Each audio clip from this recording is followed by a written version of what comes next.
क्या आपने कभी गहराई से सोचा है कि आप वास्तव में कौन हैं? क्या आप केवल यह शरीर हैं, ये मन है, या वह नाम रूप जो समाज ने दिया है?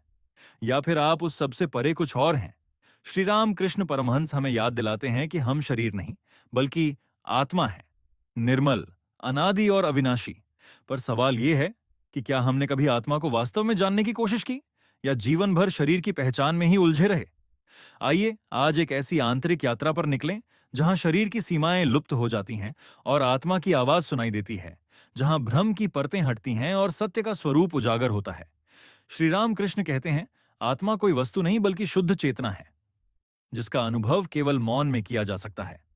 आत्मा को देखने योग्य पदार्थ मत समझो, वह तो स्वयं अनुभव की आधारशिला है। जैसे दीपक का प्रकाश स्वयं दिखाई नहीं देता, लेकिन उसी से चारों ओर का दृश्य स्पष्ट होता है, वैसे ही आत्मा प्रत्यक्ष नहीं दिखती, पर उसी से हमारा हर अनुभव संभव होता है। ये शरीर केवल एक साधन है और मन उसका उपकरण। आत्मा वह मौन साक्षी है जो सबको देखती और जानती है। तुम न शरीर हो न मन हो, बल्कि वही चेतन सत्ता हो जो इन दोनों के पीछे खड़ी है। जब दृष्टि बाहर की हलचल से हटकर भीतर की गहराई में उतरती है, तभी आत्मा की झलक मिलती है। ध्यान में जब विचारों का शोर थम जाता है और मन शांत हो जाता है, तब आत्मा का असली रस अनुभव होता है, जो शब्दों और वर्णनों से परे है। आत्मा को शरीर मान लेना ही अज्ञान है, क्योंकि शरीर तो जन्म लेता है, बीमार होता है और वृद्ध होता है। पर आत्मा न कभी जन्म लेती है, न मरती है, न बदलती है। वह केवल साक्षी बनी रहती है। जैसे सूर्य हमेशा अडिग है और बादल आकर ढकते हैं फिर मिट जाते हैं। जो आत्मा को जान लेता है उसे समझ आ जाता है कि जीवन का भय, दुख और मृत्यु केवल भ्रम है। जब यह सत्य पक्के रूप से हृदय में बैठ जाता है, तब मनुष्य निर्भय, मुक्त और आनंदमय हो उठता है। तो सोचो, तुम वास्तव में कौन हो? अगर बार बार मन में यह प्रश्न उठे कि मैं वास्तव में कौन हूं, तो यही सवाल आत्मा के द्वार की चाबी बन जाता है। साधक जब निरंतर यह जिज्ञासा करता है कि वह कौन है जो सबको देख रहा है, तो धीरे धीरे यह प्रश्न ही उसके भीतर का अज्ञान मिटा देता है। जैसे ही हम शरीर, नाम, रूप, रिश्ते और विचारों की परतें हटाते जाते हैं, अंत में जो शुद्ध सत्ता बचती है वही आत्मा है। आत्मा न पुरुष है, न स्त्री, न जाति, न धर्म। वह तो केवल अस्तित्व का शुद्ध प्रकाश है। इस खोज के अंतिम क्षणों में बुद्धि मौन हो जाती है, और मौन की गहराई में ही आत्मा का असली रहस्य खुलता है। इसे तर्क या विचारों से नहीं बल्कि अनुभव से जाना जा सकता है, क्योंकि बुद्धि सीमित है और आत्मा असीम।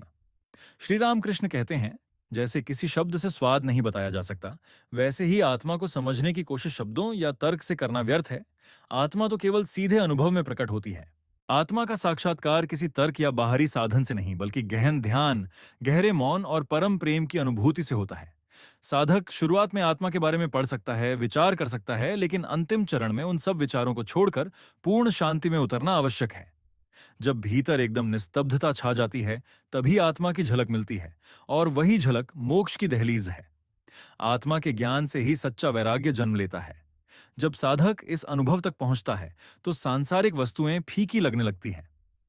आत्मा का प्रकाश इतना प्रखर होता है कि बाहरी सुख क्षणिक और तुच्छ प्रतीत होने लगते हैं। जैसे सूरज की किरणों के सामने दिए की लौ फीकी पड़ जाती है, वैसे ही आत्मानंद के सामने इंद्रियों का आनंद अर्थहीन हो जाता है।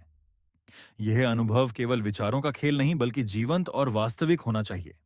जब आत्मा का रस मिल जाता है, तब विषय और आसक्ति अपने आप छूटने लगते हैं। यह वैराग्य किसी दबाव से नहीं बल्कि सहज आनंद से जन्मता है। याद रखो, आत्मा को बाहर खोजने से नहीं पाया जा सकता, उसके लिए अंतर्मुख होना अनिवार्य है। जब तक ध्यान बाहर की दुनिया में उलझा रहेगा, आत्मा की अनुभूति संभव नहीं है, क्योंकि वह भीतर ही प्रकट होती है। शरीर और विचारों की सीमाओं से परे जाना ही अंतर्मुख होना है, जहां साधक अपनी चेतना को इंद्रियों से हटाकर हृदय की गहराई में केंद्रित करता है। जैसे कछुआ अपने अंगों को भीतर समेट लेता है, वैसे ही साधक को अपनी सारी ऊर्जा और चेष्टाएं भीतर की ओर मोड़नी चाहिए। जब मन अंतर्मुख होता है, तब आत्मा की उपस्थिति धीरे धीरे उजागर होती है। शुरुआत में यह अभ्यास कठिन लग सकता है, पर यही आत्म साक्षात्कार की पहली सीढ़ी है। आत्मा का असली स्वरूप आनंद है। वह कभी दुखी नहीं होती, क्योंकि उसमें जन्म और नाश का कोई प्रश्न ही नहीं। दुख केवल तब महसूस होता है जब हम मन, शरीर या अहंकार की पहचान में जीते हैं। आत्मा के स्तर पर प्रवेश करते ही दुख मिट जाता है और शेष रह जाती है केवल शांति, प्रेम और आनंद की धारा। इसलिए साधक को हर परिस्थिति में स्वयं से यह प्रश्न करना चाहिए, क्या यह दुख वास्तव में मेरी आत्मा का है या सिर्फ मेरे मन और शरीर का अनुभव है? यही समझ उसे सच्ची मुक्ति की ओर ले जाती है। विवेक का यह अभ्यास धीरे धीरे साधक को आत्मा के साक्षात्कार की ओर ले जाता है। आत्मा को पहचानने का अर्थ है अहंकार के आवरण को मिटाना, क्योंकि जब तक मैं का भाव बना रहता है, आत्मा का सत्य अनुभव नहीं हो सकता। यह मैं शरीर, मन और पहचान से जुड़ा होता है, और इसी बंधन से मुक्ति पाना आवश्यक है। जैसे दीपक बुझने पर अंधकार में छिपी वास्तविकता स्पष्ट हो जाती है, वैसे ही अहंकार के विलुप्त होने पर आत्मा की ज्योति प्रकट होती है। मैं का लोप ही परमात्मा का उदय है, और यही आत्मज्ञान का प्रथम द्वार है। विनम्रता, समर्पण और अहंकार शून्यता आत्मा की ओर जाने का मार्ग है। आत्मा सब प्राणियों में समान रूप से विद्यमान है।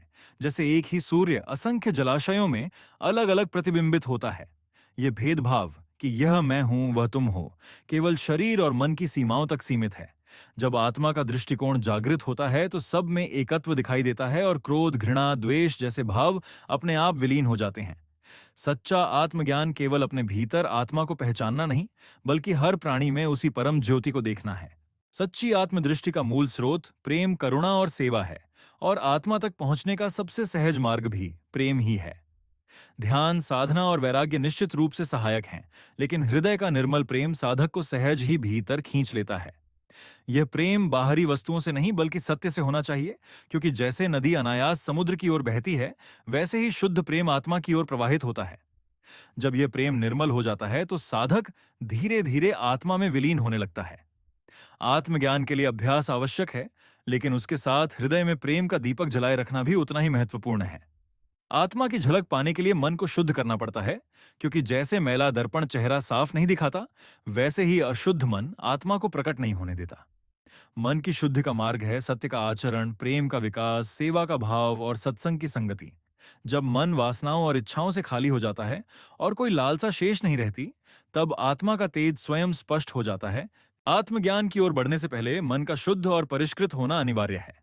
साधक को प्रतिदिन अपने विचारों, वचनों और कर्मों का निरीक्षण करना चाहिए कि वे आत्मा के अनुरूप हैं या नहीं। जब मन निर्मल और स्थिर होता है, तब आत्मा का अनुभव सहज, स्पष्ट और अत्यंत सुंदर रूप में प्रकट होता है। आत्मा तो सदा जागृत और प्रकाशमान है, लेकिन मन की चंचलता, विकार और वासनाएं उसे ढक लेती हैं। जैसे चमकते सूर्य को बादल ढक लेते हैं, वैसे ही मन आत्मा के तेज को ओझल कर देता है। ध्यान और साधना का वास्तविक कार्य इन बादलों को हटाना है। जैसे जैसे मन शांत, निश्चल और सरल होता जाता है, वैसे वैसे आत्मा की ज्योति स्वयं प्रकाशित होने लगती है। इसलिए साधक को आत्मा को जगाने का प्रयास नहीं करना चाहिए, क्योंकि आत्मा तो पहले से ही उपलब्ध है। आवश्यक केवल इतना है कि अज्ञान का पर्दा हटाया जाए, और उस क्षण आत्मा का प्रकाश स्पष्ट रूप से प्रकट हो उठता है। आत्मा तो सदा विद्यमान है, लेकिन उसकी पहचान के मार्ग में गुरु का सहारा अनिवार्य माना गया है। बिना अनुभवी गुरु के यह यात्रा कठिन और उलझी हुई हो सकती है। गुरु वही है जो अज्ञान के अंधकार में दीपक प्रज्वलित करता है, साधक की चेतना को भीतर की ओर मोड़ता है और अपने अनुभव के प्रकाश से उसे आत्मा की ओर खींच ले जाता है। सच्चा गुरु केवल शब्दों का उपदेश नहीं देता, वह तो साधक के हृदय को स्पर्श कर उसकी चेतना को जागृत करता है। आत्मा की खोज में यदि सही गुरु मिल जाए तो यह मार्ग सरल और सुगम हो जाता है। साधक को ईमानदारी और श्रद्धा के साथ प्रार्थना करनी चाहिए, हे प्रभु, मुझे वह मार्गदर्शक दिखा दो जो मुझे आत्मा तक पहुंचा सके। आत्मा के अनुभव के साथ ही मृत्यु का भय मिट जाता है, क्योंकि तब स्पष्ट हो जाता है कि आत्मा अमर है और मृत्यु केवल शरीर का परिवर्तन है। जब यह सत्य भीतर गहराई से उतरता है तो जीवन में स्थिरता, साहस और गहन शांति का प्रवाह होने लगता है। उस समय मृत्यु कोई शत्रु नहीं रह जाती, बल्कि एक द्वार बनकर अगले चरण की ओर ले जाती है। जो व्यक्ति आत्मा को पहचान लेता है, वह हर परिस्थिति में अडिग और स्थिर बना रहता है, क्योंकि उसे भली भांति झात होता है कि वह शरीर नहीं बल्कि अमर आत्मा है। आत्मा का साक्षात्कार केवल सत्य के मार्ग से ही संभव है, और जब कोई साधक आत्मा को जान लेता है तो उसका पूरा जीवन सत्यमय हो जाता है। झूठ, छल और कपट उससे स्वाभाविक रूप से दूर हो जाते हैं, क्योंकि आत्मा का स्वभाव ही शुद्ध सत्य है। जब साधक आत्मा में स्थित होता है, तब उसके विचार, उसकी वाणी और उसके कर्म सत्य की ध्वनि गूंजने लगते हैं। यही अवस्था जीवन में स्थिरता, पवित्रता और प्रकाश का संचार करती है। इसलिए आत्मा तक पहुंचने की पहली शर्त है कि साधक अपने जीवन में सत्य को अपनाए। आत्मा स्वयं अचल और अविचल है, और वही स्थिरता साधक की पहचान बन जाती है। श्री रामकृष्ण कहते हैं कि आत्मा कभी डगमग नहीं होती, वह सदा शांत और एकरस बनी रहती है। जब साधक आत्मा से जुड़ता है तो उसका मन और चित्त भी उसी की तरह स्थिर और निश्चल हो जाता है। चाहे जीवन में कैसी भी परिस्थितियां क्यों ना आए, आत्मा में स्थित व्यक्ति भीतर से कभी विचलित नहीं होता। सच्ची स्थिरता साधना से ही जन्म लेती है, जब मन अपनी भटकन छोड़कर आत्मा में ठहरना सीखता है। जो भीतर आत्मा में स्थिर होता है वही बाहर संसार में सच्ची सफलता प्राप्त करता है। यही आत्मिक संतुलन एक योगी की पहचान है और आत्मा में स्थित होना ही वास्तविक धर्म है। श्री राम कृष्ण समझाते हैं कि धर्म केवल पूजा पाठ, कर्मकांड या बाहरी आडंबरों तक सीमित नहीं है, बल्कि वह साधन है जो मनुष्य को आत्मा से जोड़ देता है। जब आत्मा का साक्षात्कार होता है तो करुणा, प्रेम, सेवा और अहिंसा अपने आप जीवन में प्रकट हो जाते हैं। आत्मा में स्थित व्यक्ति किसी भी धर्म से जुड़ा हो, वह सच्चे अर्थों में धार्मिक होता है। इसलिए साधक को प्रतिदिन अपने भीतर आत्मा की उपस्थिति का अनुभव करना चाहिए, क्योंकि यही अनुभव धीरे धीरे पूरे जीवन को धर्ममय बना देता है। और जब साधक आत्मा की गहराइयों में उतरता है तो ज्ञान का प्रकाश सारे भ्रम और अज्ञान को मिटा देता है। जैसे सूर्य उदय होते ही अंधकार समाप्त हो जाता है, वैसे ही आत्मा का प्रकाश जीवन से हर भ्रम को दूर कर देता है। जब तक आत्मा का साक्षात्कार नहीं होता तब तक मन तरह तरह के भ्रमों में उलझा रहता है। कभी सोचता है मैं अच्छा हूं, कभी मानता है मैं बुरा हूं, कभी दुनिया को दोष देता है, तो कभी मृत्यु को भयानक मान लेता है। ये सब भ्रांतियां तभी मिटती हैं जब अज्ञान के बादल हटते हैं और आत्मा का प्रकाश भीतर से झलकता है। जैसे ही आत्मा का अनुभव होता है, साधक समझ जाता है कि जीवन शुद्ध है, अस्तित्व मंगलमय है और मृत्यु कोई अंत नहीं बल्कि केवल एक रूपांतरण है। यही अनुभव सच्ची मुक्ति है, भ्रमों से पूर्ण स्वतंत्रता। आत्मा तो हमेशा निर्लेप रहती है, वह कर्मों के बंधन में नहीं फंसती। न पाप उसे छू सकता है, न पुण्य उसे बांध सकता है, क्योंकि आत्मा तो मात्र साक्षी है, सब देखती है, पर किसी में लिप्त नहीं होती। जैसे कमल का फूल कीचड़ में खिला रहता है फिर भी अछूता रहता है, वैसे ही आत्मा संसार में रहते हुए भी कभी कलुषित नहीं होती। जब साधक इस सत्य को जान लेता है, तब वह कर्म करता तो है, लेकिन उनमें बंधता नहीं, स्वतंत्र और निर्मल बना रहता है। जब आत्मा का अनुभव होता है तब जीवन सहज और संतुलित हो जाता है। न सफलता पर घमंड रह जाता है, न असफलता का बोझ मन पर टिकता है। यही अनुभव कर्म को योग में बदल देता है और यहीं से सच्ची सेवा का आरंभ होता है। श्री रामकृष्ण समझाते हैं कि जब तक सेवा करने वाला यह मानता है कि मैं किसी और के लिए कुछ कर रहा हूं, तब तक उसमें सूक्ष्म अहंकार छिपा रहता है। लेकिन जब यह बोध होता है कि हर जीव में वही आत्मा है जो मेरे भीतर प्रकाशित है, तब सेवा का स्वरूप बदल जाता है। साधक हर प्राणी में ईश्वर का दर्शन करने लगता है और सेवा पूजा का रूप ले लेती है।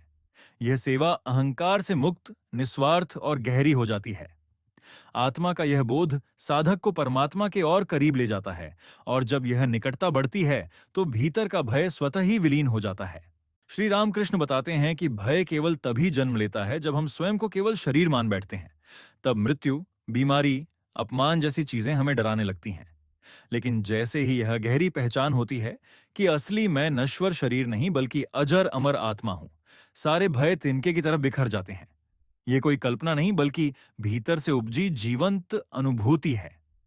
आत्मा का अनुभव ही सच्ची निर्भयता का स्रोत है और यही साहस साधक को परम शांति में स्थापित करता है। यही आत्म साक्षात्कार मोक्ष कहलाता है। मोक्ष कोई दूर का स्वर्ग नहीं बल्कि आत्मा को पहचान लेना ही है।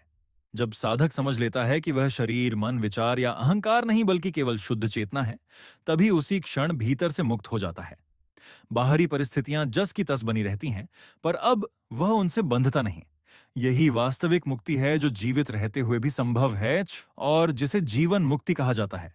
और यह रहस्य वाणी से नहीं बल्कि मौन की गहराई में उतरकर अनुभव होता है। आत्मा को शब्दों की सीमा में कभी कैद नहीं किया जा सकता, उसका प्रकट होना केवल मौन में संभव है। जब साधक तर्क, विचार और व्याख्या की भीड़ को छोड़कर भीतर गहरे मौन में उतरता है, तभी आत्मा की झलक मिलने लगती है। ये मौन केवल बाहरी चुप्पी नहीं बल्कि भीतर की शांति है, जहां वासनाएं और विचार थम जाते हैं और मन पूर्ण स्थिर हो जाता है। तब आत्मा बोलती है और उसकी भाषा मौन होती है। यही कारण है कि आत्मा की यात्रा मौन से प्रारंभ होती है और मौन में ही पूर्ण होती है।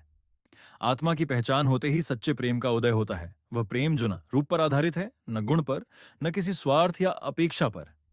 यह प्रेम आत्मा से आत्मा का जुड़ाव है जो सीमाओं से परे, अखंड और दिव्य होता है। ऐसा प्रेम ही भक्त को भगवान तक ले जाता है और संसार को ईश्वरमय बना देता है। श्री रामकृष्ण परमहंस कहते हैं कि आत्मा ही भगवान का साक्षात स्वरूप है। आत्मा और परमात्मा में कोई भेद नहीं। जो आत्मा हमारे भीतर प्रकाशित है, वही बाहर भगवान के रूप में विद्यमान है।